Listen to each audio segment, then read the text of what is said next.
y'all, welcome back to Pork and Photo. My name is Jade, and today I'm going to show you how to buttermilk brine chicken. Why? Because you don't want dry chicken, boo? Come on. I will be brining a young chicken that is about 5 pounds, and it has been washed with vinegar and lime, but you can use whatever chicken that you want to use, okay? In a medium-sized bowl, add 2 cups of buttermilk, followed by 1 tablespoon of sugar, 1 tablespoon of peppercorns, or you can also use black pepper. Then you're going to add about 2 dashes of Worcestershire sauce. And I wouldn't be Jade if it's no hot sauce. So, a good sprinkle, as much as you can tolerate of hot sauce. 3 tablespoons of kosher salt, specifically kosher salt in a brine because it's more of a larger crystal. And so it does better with the absorption into the meat. And then whisk. And last but not least, apple cider vinegar, about 2 tablespoons. Now you're going to whisk this until all the sugar and salts are both dissolved. Now grab the bowl with your chicken in it, or whatever you have your chicken. Grab your chicken and pour the brine all over the chicken. And now, I don't believe in food waste, so get you a good spatula and scrape out all that good buttermilk. You want that.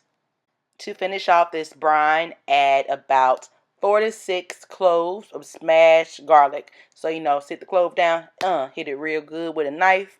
That's all you got to do. Smash garlic. Boom. 1/4 of an onion, so just 1/4 of it. Pull it apart. That's all I did.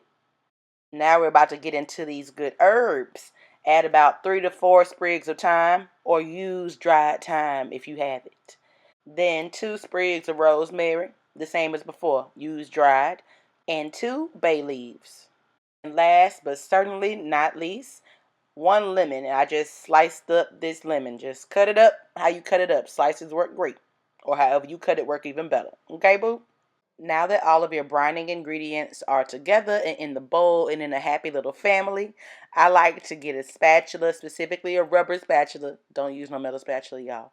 A rubber spatula, and just, make sure that everything is touching the chicken so that all of the flavors can kind of be absorbed in the meat. Even though this is a brine, you add these aromatics because you want that to be absorbed in the meat. So flip it around, allow a few lemons, to go inside the cavity of the chicken, and treat it with some love. You can use your hand too, because I'm just not a spatula kind of girl. Okay? Now that you're done rubbing and loving on the chicken, it is time to put it to bed. So cover it with the lid or close it up in the bag and allow it to sit in the fridge between 4 and 24 hours, but at least 4 hours, y'all. About halfway through your brining time, go and flip your chicken over, then put it back in the fridge. After your chicken has brined for your desired amount of time, remove it from the fridge and then take everything off of it because you don't need that and you can't use that. And remove the chicken from the buttermilk brine. Place your chicken on a plastic cutting board or a wire rack and get a lot of paper towels and begin to pat your chicken dry. This will make sure that you can get a crispy skin once you're cooking it, and also because you don't want a soggy, wet chicken. Pat it dry, front and back. Flip it over, wipe it down, dry it off. And guess what, baby? You are done. You just buttermilk brined a chicken. Make sure that you discard all of the brine, all of the veggies, all of the lemons. You cannot use that, okay?